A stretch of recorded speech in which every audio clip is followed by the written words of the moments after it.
Est-ce que c'est un bon moment de parler de souveraineté? Ouais.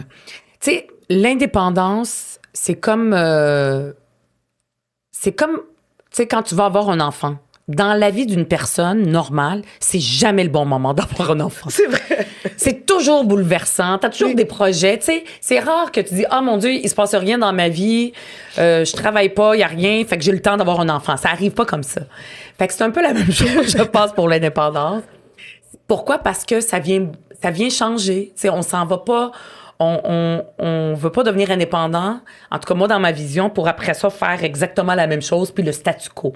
Les gens du statu quo, ça c'est pas Québec solidaire. Si vous voulez juste le statu quo, puis continuer comme pareil, comme avant, comme toujours, puis on n'avance pas, on fait juste stagner, c'est pas Québec solidaire. Nous, on veut un projet où est-ce qu'il y a moins, qu'on enlève les inégalités économiques. Moi, je trouve pas ça normal que des enfants aillent à l'école le ventre vide.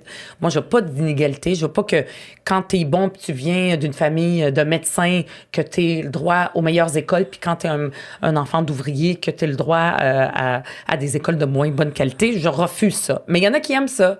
Et ils sont d'accord avec ça. Ils le diront pas comme je suis en train de le dire. Mais c'est ça qu'ils vont faire.